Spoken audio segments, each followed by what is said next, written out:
Hi, it's Joey from DayJobHacks.com, and in today's video, I'm going to talk about 8 things you need to do on your native ad campaigns to increase your ROI. Okay, so number 1 is ad click-through rate. The ad click-through rate is the amount of people that click your ad after seeing your ad. So a higher click-through rate actually results in a higher return on investment because your cost per click will actually drop. So the trick to getting a high ad click-through rate is to actually use pictures that are a little more amateur in style. So if you're using pictures like stock photos, for example, people are less likely to click on those pictures, resulting in a lower ad click-through rate. Now, your headline is also extremely important, and there are tools online that are free that will analyze your headlines and tell you if they have a good score or not. Just search for headline analysis or is my headline good, and you'll find actually free tools online that will tell you if your headline is actually going to work and get you high click-through rates. Now, one thing I've noticed after testing millions of dollars in spend is that the picture won't last as long as your headline, so you have to keep changing your ads at least once, maybe every 2 weeks, you'll find, depending on the placement. So make sure that you're changing the images a lot more than, and you can keep the headlines. If you have a good headline, usually they'll last a little longer as long as you keep changing the pictures. So make sure that your ad click-through rate is high so that you get lower cost per click, and the actual algorithms on most of these ad networks like Taboola, Outbrain, Rev Content, MGID, they will all reward you for high click-through rate on your ads. Second thing, number 2 is actually using offers that have a mass appeal. So what I mean by this are offers that will attract a larger demographic and not too specific into one niche, because you have to think about where your ads are actually being placed when you're running native ads. Most of the time, your ads are going to be on major news networks, and it's really hard to actually laser focus the demographics of that source, okay? It's not as like on Facebook, for example, you can actually target specific ages, genders, and all that stuff, and interests. When you're running a native ad, it's more like a display ad. You're not exactly sure who the end user is going to be. Now, some of the networks will let you target age, and sometimes they'll let you target the gender, but for the most part, they're not super accurate. So by running an offer that has a mass appeal, such as diet, make money online, gaming, stuff like that, you'll have a much better chance of improving your ROI and having success with your native ads campaigns.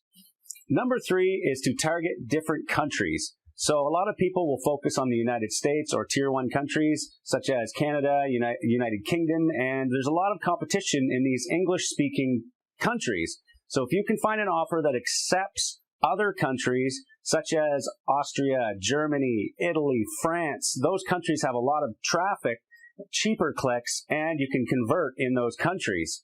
So if you can find an offer that you can test worldwide, then this is a much better scenario. There are a lot of e-com offers out there that will take global traffic. These types of offers work well on native ads because they have a mass appeal and they can be ran in different countries. Number 5, it's very important that you get yourself an ad rep. This means you have an insider at the company where you're buying traffic from. Now, for native ad networks, a lot of these places will give you an ad rep depending on how big your budget is. Now, if you have a really low budget and you're just getting started, it might be a little harder to get yourself an ad rep. But as you continue to spend more money and show that you're actually trying to spend money on their networks, they will be more likely to give you an ad rep. Now, this is kind of your inside source. They're the person in between you and the people that are reviewing your ads and getting you approved to run on the network. So this person will help you and tell you strategies, placements, different things you can do with your ads and landing pages so that you can ensure that when you submit your ads, they get approved and you have a better chance of success and a higher return on your investment.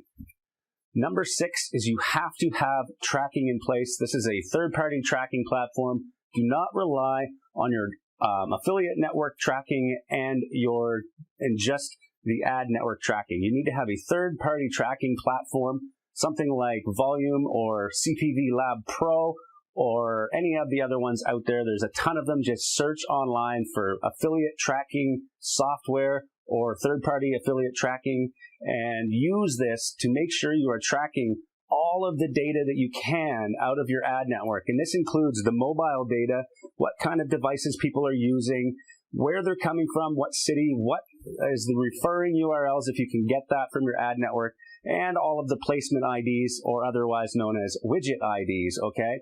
You need to get this data so that you can analyze it later and make decisions on where you want to run your ads so that you have a better likelihood of success once you start increasing your budget. Number 7 is about separating your campaigns. And what I mean by this is by separating not only by device, but by country.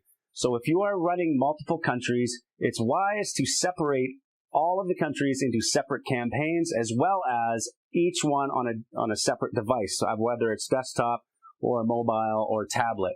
Now, you can include them all in the same campaign, but you should also be testing each one in their own separate campaign, and this will help you to not only get cheaper clicks, but at the same time, it'll help you in tracking and seeing where all the traffic is getting the best bang for your buck. So here's number 8, which is the last one today, and it's about making sure you start with a high enough cost per click bid. If you start with a low bid and a low budget, it's very unlikely you're going to get really good placements, and you'll never be able to know if those really good placements are the ones that you need to succeed in terms of high ROI and profits. Now, if you start with a low cost per click, the platforms, for the most part, will not deliver you on good traffic sources. They'll just send you to all their, I guess, less quality widgets because there's less bids, and most likely people aren't having success on those widgets either. So this is why a lot of people fail at native ads, is they think they need to start on a low bid.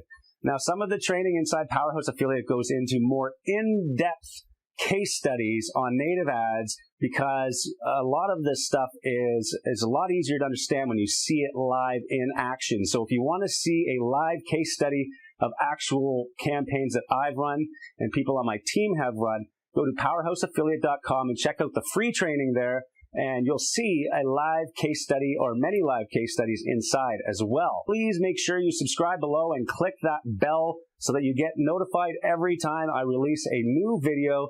And hopefully you enjoyed this. And if you did, please leave a comment below or a thumbs up, or just ask any questions you want. And thanks again for watching.